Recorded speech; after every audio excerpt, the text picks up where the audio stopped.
Hello, welcome to the DoingCXRight show. I'm Stacy Sherman, and I'm so happy you're here to discuss employee experience and customer experience. And I'm interviewing leaders. Today is Dan Naiman, who's a personal friend and a true leader at heart. And so let's get into some really good conversations that ultimately will allow people listening to be able to make a difference wherever they work so that we can all have better experiences as consumers of brands as well as employees. So, Dan, why don't you give a few minutes of who you are, what you do? Who am I and what I do? Stacy, great to be here. Thank you so much for having me. At the intersection of who I am and what I do, I think it can be summed up as I like to help people. I'm a human resources professional with over 25 years of experience in a variety of industries, financial services, media, advertising, and technology. I'm currently a global HR lead for Pfizer, just a small science company. And I support external affairs in digital and technology. My approach to HR has always been from a people perspective. A leader I supported during a divestiture of one of Pfizer businesses said that I put the human back in human resources. And what he meant by that was that I went beyond all the necessary business, legal, and compliance requirements and processes that we needed to complete the divestiture.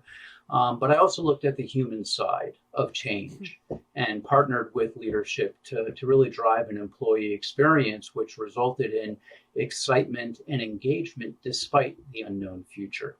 So very happy to be here. Yes, I love that. The human back in human resources. I mean, it's music to my ears. I mean, it's what needs to be, and it's not always the case in small and big companies, right? It's like process driven, and HR leaders have the opportunity to bring the human back. That's right. I Exactly. love that. So Thanks. let's talk about two particular topics. One is employee experiences, and then we'll go to customer experiences. So, first of all, what does employee experience, when I say that, what does that mean to you? Yeah, I when I hear employee experience, I think of a symbiotic relationship between a colleague and a company. And the colleague will bring their experience and expertise to a company to achieve business results. And in turn, the company will provide a salary and benefits, a culture, and a purpose in which the colleague can perform at their best. So I believe that the employee experience really begins before the colleague even steps foot into the company and ends well into retirement. And so I also believe that companies need to continually evolve their employee experience to attract and retain their talent. Even in the past year with the pandemic and with George Floyd, companies around the globe needed to take action and shift work-life strategies and create open and trusting environments to bring outside issues that were typically and normally kept outside into the workplace through courageous conversations, reflection, and inclusion. I love that. So, a couple things.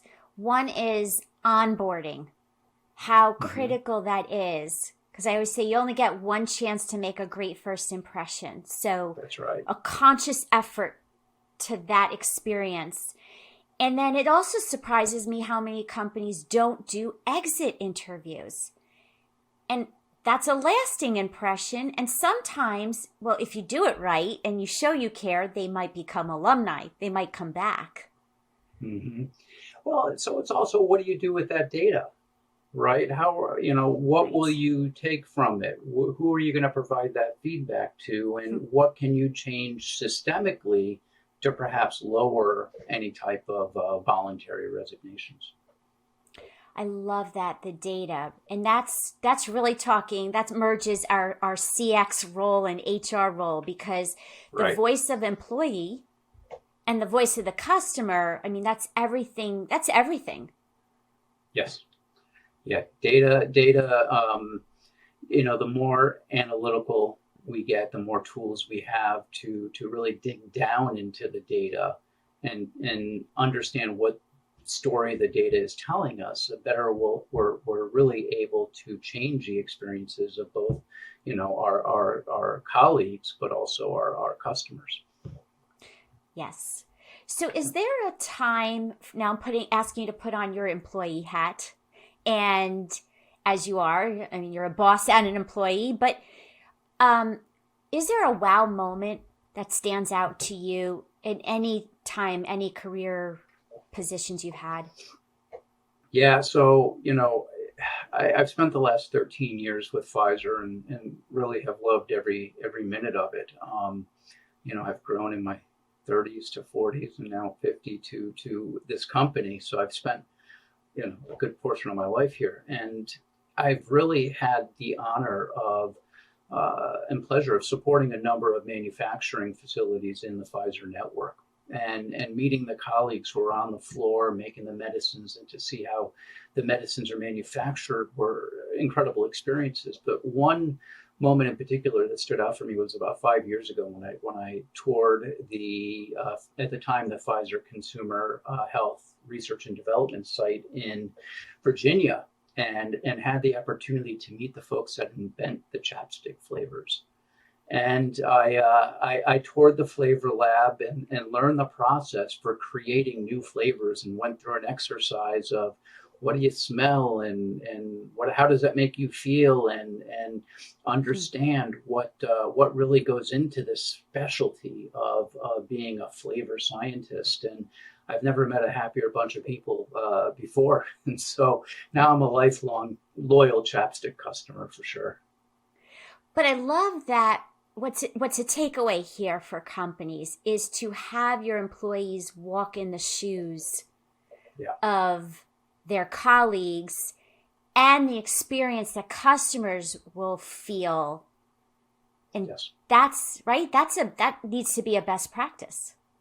Absolutely. In this facility, they also had a consumer lab, which was set up like a house. And they asked people to go in and from the outside, customers, and tell us what they like and don't like based on the placement of a chapstick, or the shape of a bottle, of a pill bottle or something like that. And they would adjust the shape of the bottle on a fly using a 3D printer, and then put it back in and test it like right away. I mean, just incredible stuff. But yeah, to go in and to feel and taste and have the senses work for you is incredible. Yeah, I love that. I think that is a must do at every company. It doesn't matter what industry, is have everybody really walk in each other's shoes. Mm-hmm. It goes a long way. I like to say where I work and every job I've had, you have a customer experience job, whether you realize it or not. And Yes. there's people over time in legal or in finance or back office support. They're like, no, I don't. And I said, oh, yes, you do. Just because you're not the front line, you help the front line in everything you do. And that's why you have a CX job.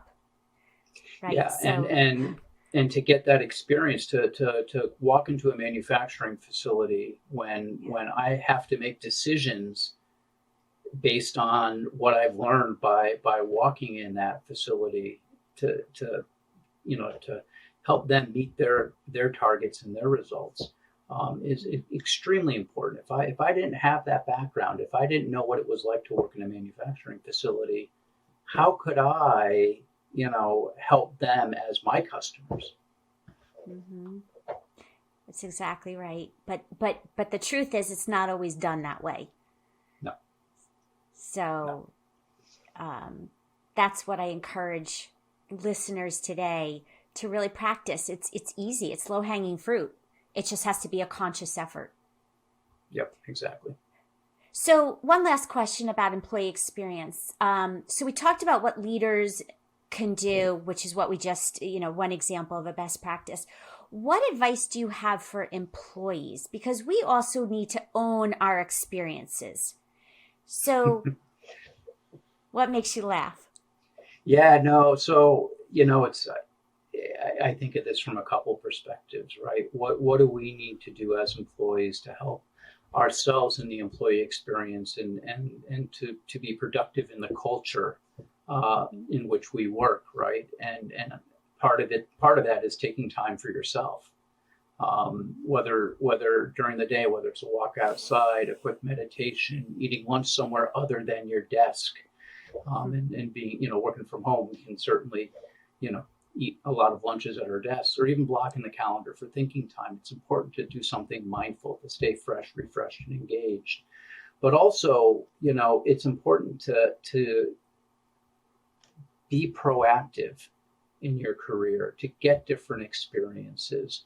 When I think about employee engagement, and I think about career progressions, it's not a career ladder where you're continually moving up the ladder, right? Organizations have become flatter, and we work more of we move more in a web or matrices as opposed to a ladder.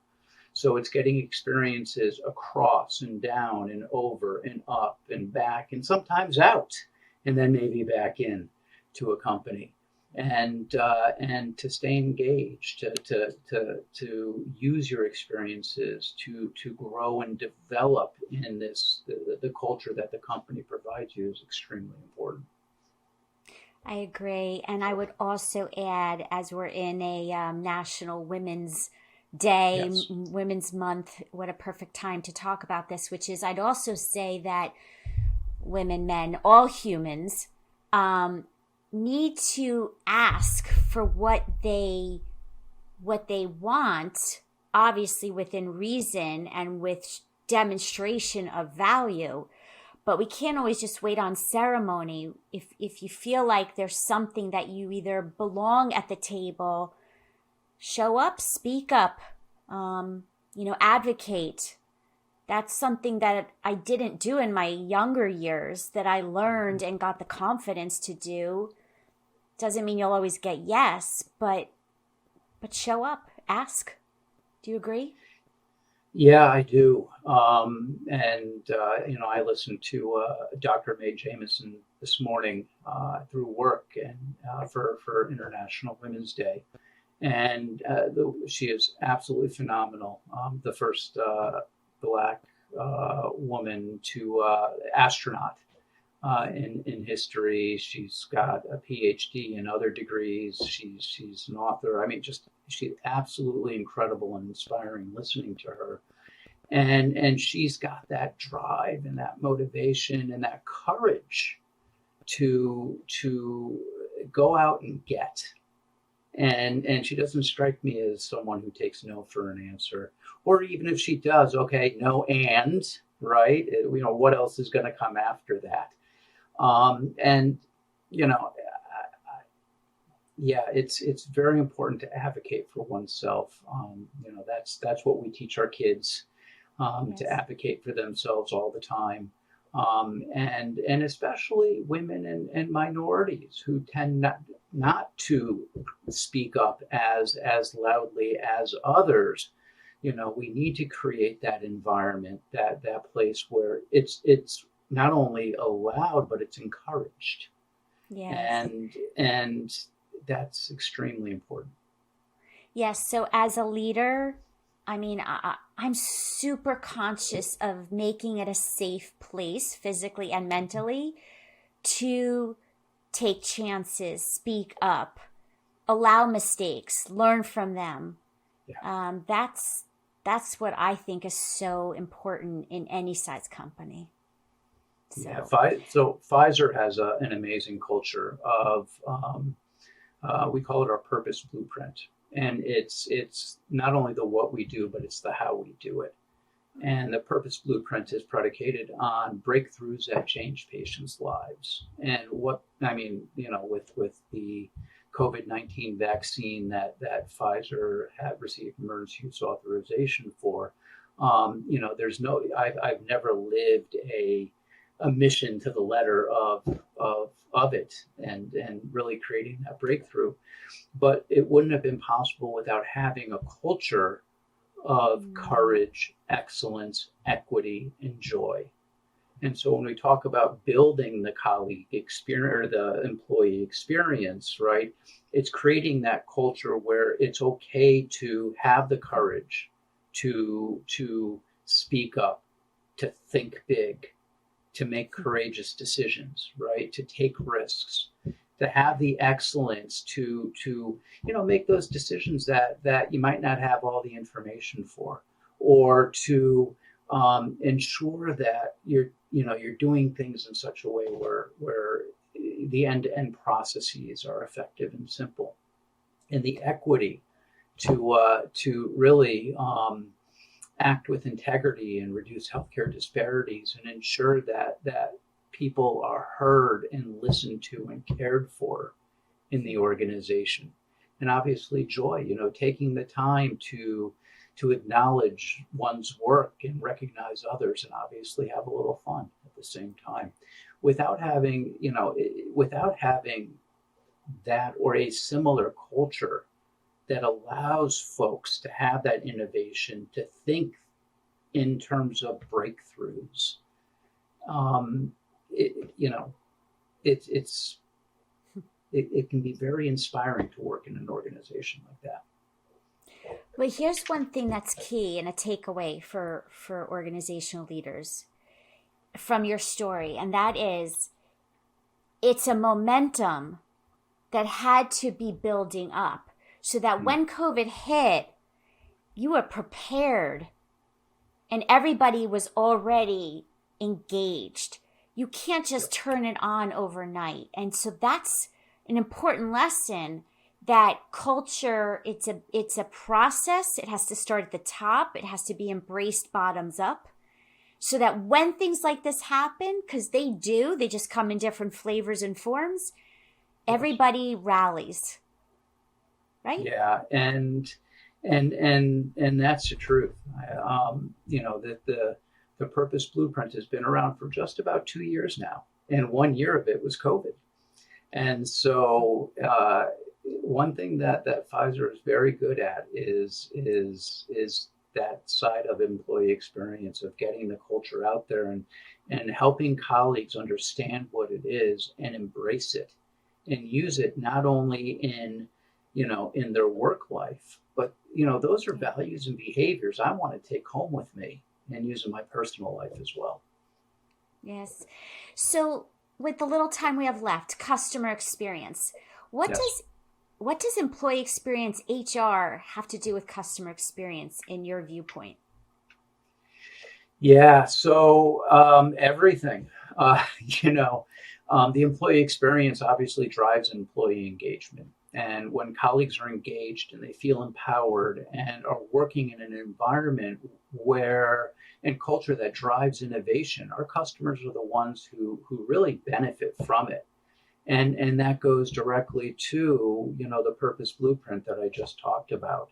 Having that strong culture, that the strong values, you're able to rise to the challenge of when the CEO says, we're going to make a vaccine, we're going to do it. Now go do it. And by the way, you only have like 1 year to do it. And, in a process that usually takes, obviously 3 to 5 years. And those that benefit obviously are the colleagues and the customers. And yeah. Yes. Oh my God. Yes. Is there a brand besides Pfizer that you would say is doing CX right? What brand stands out to you that is just really doing the customer experience right? Well, for me, it's Apple. Yeah, for me, it's Apple. That first thing that came to mind. Every time I walk into an Apple store, every employee is always smiling, wants to be there, loves the technology, believes in Apple and how their products enhances the consumer's experience. And their culture comes across in their global broadcasts, which I watch. It's so good. the product launches, the store, the branding, and how they adapt. They've adapted well to the pandemic with online ordering, in-store express pickup I saw at the mall, and 2-hour delivery, which I've taken advantage of. So, everything about that Apple experience, from calling the service desks to making appointments to it's almost, I look forward to that. I don't want my stuff to break down, but I just don't mind going to Apple to get it fixed. It's an experience. I love how you Yeah. walked through the different interaction points, because in CX world, it's a customer journey, and Apple has definitely mapped out the customer journey and did all the right validation to make sure that what they designed is what meets the customer needs. So I Mhm. love your example, and I want to add to one thing that I love, which is the wow moment to me that other companies can do, which is when I buy a new product, they say, okay, we're going to, here's a, calendar, schedule 30 minutes with us, or we'll call you and we'll walk you through your new product. Yeah. I mean, who does that? Yep. Right? Training. Yep. Personalized training on what I just bought. Yeah. That's And they beyond. follow it up in an email. They follow it up with a link online. I mean, they want you to love the product as much as they do. Yes. And the last comment, what you said, which is a takeaway, is communication. They are so good at pre-sale, post-sale, ongoing loyalty communications, and you don't feel like you're being pushed to something. It's more of a warm welcome and keeping you happy. Love it. Yep. All right. So my last question for you for time. So if you could go back in time and to your younger self, give advice to your younger self to what you know now, what would you say to the younger Dan? The younger Dan, don't count the days, rather make the days count. And in other words, instead of counting down to the weekend or spending Sunday night thinking about work on Monday, or ticking through the day just to get through one meeting to the other to get to that end of the day, you're just worrying in general.